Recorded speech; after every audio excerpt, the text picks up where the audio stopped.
Olá, hoje nossa conversa vai mergulhar num capítulo bem significativo, o capítulo 7 de 2 Crônicas. Ele continua a história da dedicação do Templo de Salomão, né? Focando na resposta de Deus e nas condições que ele estabelece ali. Ok, vamos desempacotar isso. A narrativa começa de um jeito muito visual, muito forte, não é? Exatamente. Logo que Salomão termina a oração de dedicação, o texto diz que desceu fogo do céu, né? Consumiu os holocaustos, os sacrifícios, e ao mesmo tempo a glória do Senhor encheu o templo. E foi tão intenso que os próprios sacerdotes não conseguiam entrar no templo por causa dessa glória. É uma confirmação divina muito espetacular, muito visível. Nossa, imagino a cena. E o povo, como eles reagiram a isso tudo? Bom, ao verem o fogo e a glória, eles se prostraram, né, com o rosto em terra, adoraram e agradeceram a Deus. Reconheceram ali a bondade dele, o amor eterno. Uma reação de pura reverência mesmo. Faz todo sentido uma manifestação assim tão poderosa. Mas, além disso, a escala da celebração em si também chama atenção, né? Os sacrifícios. Ah, sim. Os números são impressionantes. Fala-se em 22 mil bois e 120 mil ovelhas e cabras oferecidos. É muita coisa. O fascinante aqui não é só o número em si, mas o que ele representa, sabe? Um comprometimento gigantesco. Um esforço coletivo para consagrar aquele lugar. Mostra a importância que o templo passava a ter, né? Exatamente. A centralidade dele na vida da nação. E tudo organizado, os sacerdotes e levitas nos seus postos, usando os instrumentos musicais que Davi tinha preparado, louvando a Deus. Certo. E depois dessa festa imensa, dessa dedicação pública, vem um momento diferente, mais íntimo, talvez. Deus aparece para Salomão durante a noite. É aqui que fica realmente interessante, eu acho. Sim, é um ponto crucial. Deus confirma para Salomão: ouvi a sua oração e escolhi este lugar para mim como casa de sacrifício. Então há uma aceitação divina explícita. Mas essa aceitação não vem de graça, digamos assim. Vem com condições bem claras, certo? Precisamente. Deus já antecipa cenários difíceis como seca, pragas de gafanhotos, pestes, e ele estabelece um caminho para a restauração caso isso aconteça. E esse caminho não é só fazer mais rituais.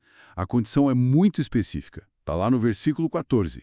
Se o meu povo, que se chama pelo meu nome, se humilhar e orar e me buscar e se converter dos seus maus caminhos. Humildade, oração, buscar a Deus e mudança de comportamento. Se afastar do erro. Parece bem profundo, vai além da formalidade. Exatamente. É uma questão de coração, de atitude real. E a promessa vinculada a isso é poderosa. Qual era a promessa exatamente? A promessa é, então, eu ouvirei dos céus, perdoarei os seus pecados e sararei a sua terra. Ou seja, a cura da terra, o bem-estar da nação, estava diretamente ligada a essa postura espiritual do povo. Se conectarmos isso ao quadro geral, fica clara essa relação, conduta do povo e destino da nação. E mais, Deus promete atenção contínua ao templo. Seus olhos, seus ouvidos, seu nome, seu coração estariam ali, para sempre. Uau, uma promessa de presença constante ali naquele lugar. Mas essa presença e até a dinastia de Salomão, isso também era condicional? Sim, também. Para que a dinastia de Salomão continuasse firme no trono, como Deus havia prometido a Davi, Salomão precisava andar nos caminhos de Deus, obedecer aos mandamentos, como Davi tinha feito. E isso levanta uma questão importante, porque logo em seguida vem a advertência, o outro lado da moeda. Que é o que aconteceria se eles falhassem, né? Se abandonassem esses mandamentos e fossem atrás de outros deuses. Exato. E a advertência é bem dura, Deus é muito claro. Se eles se desviassem, ele os arrancaria da terra que lhes deu. E o próprio templo, aquele lugar recém-consagrado e cheio de glória, Seria rejeitado. seria rejeitado. Se tornaria motivo de zombaria, um ditado entre todos os povos. É um contraste brutal com a cena do fogo e da glória que a gente acabou de falar. Chocante pensar nisso. O mesmo templo imponente se tornando um exemplo negativo. E o texto já antecipa até a explicação que as pessoas dariam para isso, né? Sim, as pessoas perguntariam: por que o Senhor fez isso com esta terra e com este templo? E a resposta seria: porque abandonaram o Senhor, o Deus dos seus antepassados que os tirou do Egito e se apegaram a outros deuses.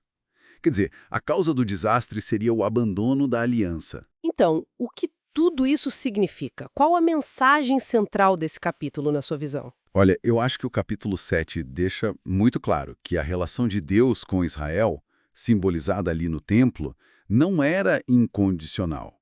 Era uma aliança com direitos e deveres. A bênção, a proteção, a própria permanência na terra, tudo isso dependia da fidelidade coletiva do povo.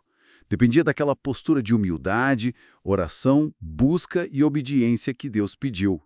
A presença divina era prometida, mas condicionada à resposta humana. Uma responsabilidade imensa, então, colocada sobre a comunidade e seus líderes? Sem dúvida. E isso nos leva a pensar, né?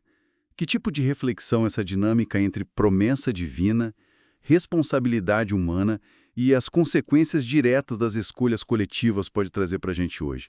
Como isso ecoa quando pensamos sobre identidade, sobre os fundamentos de uma comunidade, sobre a relação com o sagrado ou com princípios éticos, mesmo fora daquele contexto específico de Israel antigo? Fica essa questão, sabe? Sobre como as escolhas de uma comunidade moldam seu próprio destino.